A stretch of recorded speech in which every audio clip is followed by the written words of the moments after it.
नमस्कार दर्शक बंधु आपण समस्त को मो चैनल को पुणी थे स्वागत करुच्ची। दर्शक बंधु आशा करुच्ची जे आपण माने राखी पूर्णिमार पर्वटी निश्चय धूमधाम सहित मनई एवं भगवान को निकटरे निज भाईर दीर्घायु कामना मध्य करिथिबे। दर्शक बंधु चलंतु नजर पकेबा आजिर एक मुख्य वीडियो उपरे जो वीडियोटी मु नहीं आसी प्रत्येक गृहिणी मानक पई। दर्शक बंधु गोटे गृहिणी होची घरर लक्ष्मी एवं आम स्वामी मानकर उन्नति आम हाथ ही लेखा थाए। भगवान तो भाग्य देइचंती किंतु जदि आम कर्म करिबा दर्शक बंधु कर्म द्वारा मनीष भाग्य को बदलाई परिबो। एहा आम गीतारे लेखा अछि मनीष जदि चेष्टा करिबो निरंतर चेष्टा करिबो जे कोनसी उपाय रे कल बल कौशल एही तीनोटी प्रकारर चेष्टा द्वारा जदि मनीष लगातार चेष्टा करिवो पूरा विश्व ब्रह्मांड लागि पड़िवो ताकू तार इच्छित वस्तु दबा पाई।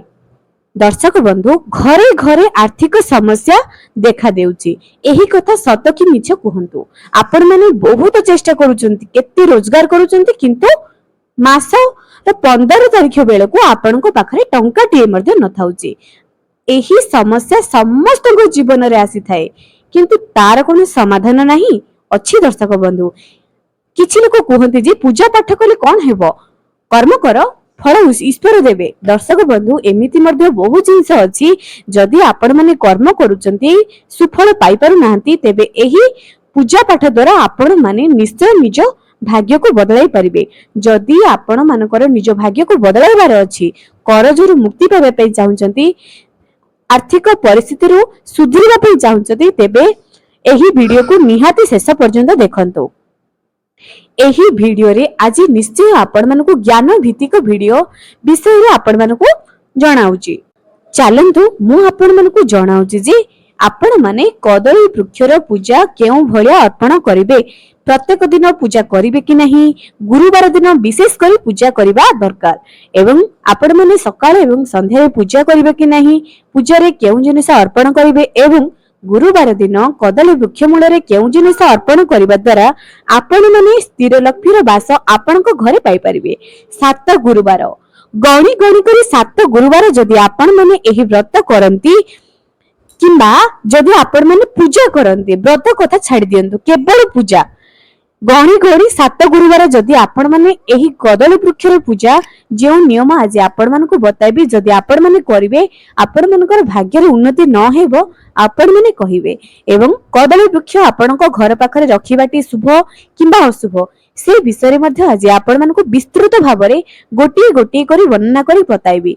तेणु आपण मानकु मोर अनुरोध जे वीडियो को निहाती शेष पर्यंत देखंतु एवं एही वीडियो को बहु मात्रा रे शेयर करंतु कारण आर्थिक परिस्थिति पाई मनीष सदा सर्वदा चिंतित रही थाए एवं आपण माने मध्ये न्यूज सोशल मीडिया रे एमिति बहुत सारा न्यूज देखुथिबे आर्थिक परिस्थिति पाई लोक माने किपरि निज आत्मा को बलि दे दुचंती। आमी माने टिके तो चेष्टा करि परिबा आपण मानकर प्रिय परिजन मानको बंधु बांधव मानको निश्चय एही वीडियो शेयर करंतु।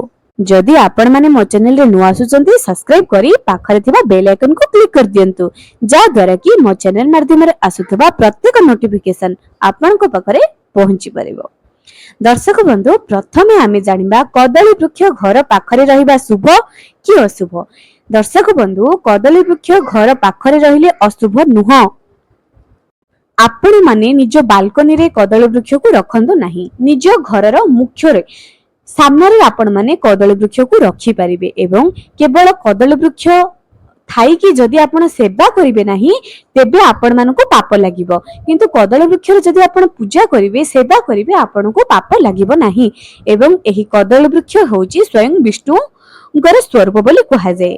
आर्थिक परिस्थिति रो सुधारिबा पई आमे माने जदि कदली वृक्ष रो पूजा करिबा तेबे आमे माने निश्चय कदली वृक्षर पूजा द्वारा आर्थिक परिस्थिति आमर निश्चय सुधरी परिबो। एबे आमे जानिबा कदली वृक्ष को गुरुवार दिन विशेष करी किपरि पूजा करिबा एवं आपण माने जदि चाहि परिबे एही वृक्षर पूजा आपण प्रत्येक दिन करि परिबे। जेपरि माँ वृंदावतींकर पूजा करूचंती सेपरि जदि कदली वृक्ष को लक्ष्मीकर स्वरूप नारायणकर स्वरूप अर्थात लक्ष्मी नारायणकर स्वरूप को जदि आपण प्रत्येक दिन पूजा करंती तेबे आपण माने निश्चय आर्थिक परिस्थिति जे देखा दउची ताहा निश्चय सुधरि जीवो। गणी गणी 7 गुरुवार एही भली विधि रे पूजा करंतु। चलंतु गुरुवार दिन आपण माने किपरि विशेष भाव पूजा करिवे। प्रथमे आपण हळदिया फूल हळदिया धागा जहाको आमे रक्षा सूत्र बोली कहउचे जहाकि आपण वस्त्र स्वरूप कदली वृक्ष को अर्पण करिवे। गोटे तंबा ढाଳରେ किछि गंगा जल पकाई दियंतु, चना डाली पकाई दियंतु, टिके गुड़ पकाई दियंतु। ओम नमो भगवते वासुदेवाय कही पूर्व पटे मुह करी कदली वृक्ष रे 7 थर जल अर्पण करंतु।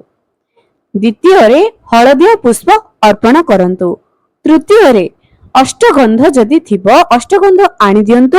अष्टगंध को कदली वृक्षर चारिपटे आपण माने लगाई दियंतु। कदली वृक्षर पत्र रे मध्ये लगाइबे एवं कदली वृक्षर आख पाख को सफा सुतरा करी जदि आपण मानक पाखरे समय अछि टिके झुटी मध्ये पकाई दियंतु।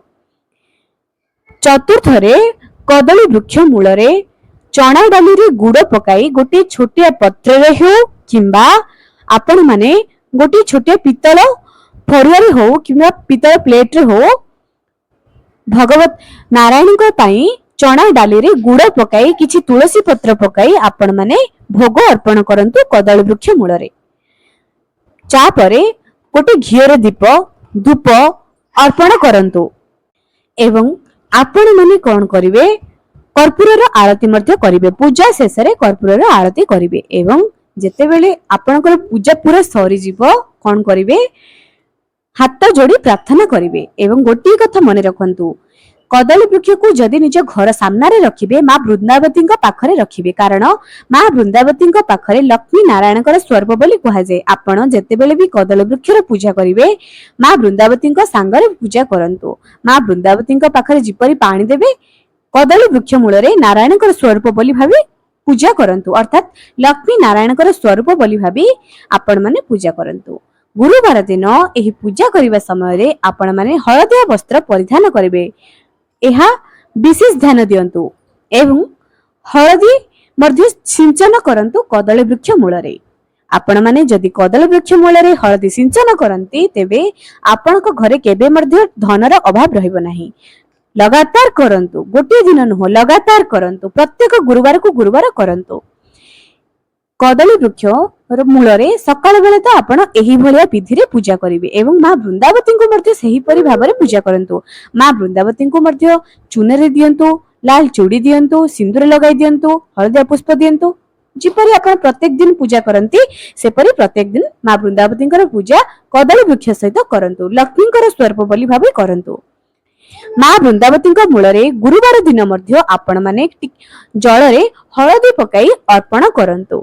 एहा तो थिला गुरुवार दिन रा विशेष पूजा। संध्या समय रे मध्य माँ वृंदावती मूल रे गोटे घियर दीप कदली वृक्ष मूल रे मध्य गोटे घियर दीप अर्पण करंतु।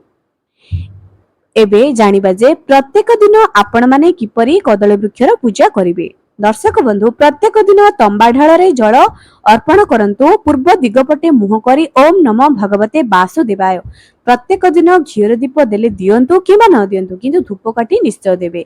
किछि पुष्प मध्ये अर्पण करिवे एवं प्रत्येक दिन निज घरर आर्थिक परिस्थिति को सुधारिबा पई नारायण को पाखरे माँ लक्ष्मी को पाखरे प्रार्थना करंतु। प्रत्येक दिन एही परि भाबरे तंबा ढाଳରେ जल अर्पण करंतु। तुलसी पूजा करिबा पूर्वरु आपण माने सूर्य नारायण को जल अर्पण करंतु। तापरे जाई आपण माने कदली वृक्ष एवं माँ वृंदावतींकर पूजा करिवे। प्रत्येक दिन जदि आपण माने जानिबा को चाहुचंती जे सतरे मो कथारे एते दम अछि सतरे मु कहूतिबा कथा सत्य थरुटी प्रयास करंतु। देखिबे आपण को जीवन रे जदि धन जनित समस्या दूर न हेबो कहिबे गोटे गुरुवार आपण माने एही परि भाबरे पूजा करिवे एवं कहिबे जे मोर कोनोसी लाभ हेउ नाही। नाही आज्ञा आपण मानकु लगातार करंतु। जेते बेले आपण को जीवन रे आपण माने परिवर्तन देखिबे आपण मानकु इच्छा हेबो मु प्रत्येक दिन एही पूजा करिवे एवं एही ପୂଜାଟି ଏହି ଭିଡିଓଟି ଯେତେ ପାରୁଛନ୍ତି ବହୁ ମାତ୍ରାରେ ସେୟାର କରନ୍ତୁ। ଅନ୍ୟମାନେ ମଧ୍ୟ ଏହାର ଲାଭ ଉଠାଇ ପାରିବେ, ଅନ୍ୟମାନେ ମଧ୍ୟ ଏହି ପୂଜାର ବିଧି ବିଧାନ ଜାଣିପାରିବେ। ଏବଂ ଯେତେବେଳେ କଦଳୀ ବୃକ୍ଷର ପୂଜା କରିସାରିବେ କ୍ଷମା ପ୍ରାର୍ଥନା କରିବେ, କାରଣ ମଣିଷ ମାତ୍ରକେ ଭୁଲ ହେବା ସ୍ୱାଭାବିକ କଥା। ଏହି କଦଳୀ ବୃକ୍ଷର ପୂଜା କରିବା ଦ୍ୱାରା ଆମ ମାନଙ୍କର ବୃହସ୍ପତି ଜାତକରେ ବୃହସ୍ପତିଙ୍କର ଗ୍ରହ ମଜବୁତ ହୋଇଥାଏ ଏବଂ ସେହି ସମୟରେ ବୃହସ୍ପତିଙ୍କୁ ମଧ୍ୟ ପ୍ରାର୍ଥନା କରିବେ ନିଜ ଘରର ନିଜ ପରିବାରର ଆର୍ଥିକ ପରିସ୍ଥିତିକୁ ସୁଦୃଢ କରିବା ପାଇଁ, ନିଜ ସ୍ୱାମୀଙ୍କର ଉନ୍ନତି ପାଇଁ, ଘରର କରଜ ମୁକ୍ତି ପାଇଁ, ଆର୍ଥିକ ପରିସ୍ଥିତିରୁ ମୁକୁଳିବା ପାଇଁ। ଏହି ଗଛର ପୂଜା ପ୍ରତ୍ୟେକ ଗୁରୁବାରକୁ ଗୁରୁବାର ଯେଉଁ ମହିଳାମାନେ ବିଶେଷ କରି ପୂଜା କରନ୍ତି, ଯେଉଁ ନିୟମରେ ଆପଣମାନଙ୍କୁ ବତାଇଲି ଯଦି ପୂଜା କରନ୍ତି ଆପଣଙ୍କ ଘରେ ନିଶ୍ଚୟ ଧନ ଧାନ୍ୟର ଅଭାବ ଦୂର ହୋଇଯିବ ଏବଂ ଜଲ୍ଦି ଆପଣଙ୍କ ଘରେ ମହାଲକ୍ଷ୍ମୀଙ୍କର ଆଶୀର୍ବାଦ ରହିବ। 7 ଗୁରୁବାର କରନ୍ତୁ, 8 ନମ୍ବର ଗୁରୁବାର ବେଳକୁ ଆପଣମାନଙ୍କୁ ଅଟୋମେଟିକ ଇଚ୍ଛା ହେବ ଯେ ନାଇଁ ମୁଁ ଏହି ପୂଜାକୁ କେବେ ମଧ୍ୟ ବନ୍ଦ କରିବି ନାହିଁ, କଣ୍ଟିନ୍ୟୁ କରନ୍ତୁ, ରେଗୁଲାର କରନ୍ତୁ। ହଁ ଆଜ୍ଞା। ଏବଂ ଆଉ ଗୋଟେ କଥା, ପ୍ରତ୍ୟେକ ଦିନ ପୂଜା କରନ୍ତୁ। ମାସିକ ଧର୍ମର 7 ଦିନ ପର୍ଯ୍ୟନ୍ତ ଆପଣ ମାନେ ଏହି ପୂଜା କରିବେ ନାହିଁ। 7 ଦିନ ଆପଣ ପୁରା ଶୁଦ୍ଧ ହେବା ପରେ ହିଁ ଏହି ଗଛର ପୂଜା କରିବେ। ଏବଂ ଏହି ଗଛକୁ ଘର ସାମ୍ନାରେ ଯଦି ଆପଣଙ୍କ ଘରର ଲୋକମାନେ ରଖିବା ପାଇଁ ମନା କରୁଛନ୍ତି, ଆପଣ ମାନେ ଘର ଠାରୁ ଟିକେ ଦୂରରେ ରଖିପାରନ୍ତି, ଛାତ ଉପରେ ରଖିବେ ନାହିଁ କିମ୍ବା ବାଲକୋନିରେ ରଖିବେ ନାହିଁ, ଘରର ମୁଖ୍ୟ ଦ୍ୱାର ପାଖରେ ରଖିପାରିବେ। ଯଦି ଆପଣ ମାନଙ୍କର ସମସ୍ୟା ହେଉଛି ଯେ ଆପଣ ମାନଙ୍କର ଘରର ମୁଖ୍ୟ ଦ୍ୱାରରେ ଜାଗା ନାହିଁ, ତେବେ ବାଲକୋନିରେ ରଖିପାରିବେ, କୌଣସି ଅସୁବିଧା ନାହିଁ। ଯଦି ଆପଣ ମାନେ ସେବା ନ କରିବେ ଆପଣଙ୍କୁ ପାପ ଲାଗିବ, ଯଦି ଆପଣ ପୂଜା କରିବେ କାହିଁକି ପାପ ଲାଗିବ? ନିରନ୍ତର ସେବା କରନ୍ତୁ। ଏବଂ ଦର୍ଶକ ବନ୍ଧୁ, ଏହି ଭିଡିଓଟି ଆପଣମାନଙ୍କୁ କିପରି ଲାଗିଲା ମୋ ସହିତ କମେଣ୍ଟ ସେକ୍ସନରେ ନିଶ୍ଚୟ ଜଣାନ୍ତୁ। ଦର୍ଶକ ବନ୍ଧୁ, ଆଶା କରୁଛି ଆପଣ ମାନେ ଏହି ଗଛର ପୂଜା ନିଶ୍ଚୟ କରିବେ। ଆଜି ପାଇଁ ରହିଲି, ପୁଣି ଦେଖାଇବ ଆଗାମୀ ଏକ ସୁନ୍ଦର ଭିଡିଓରେ।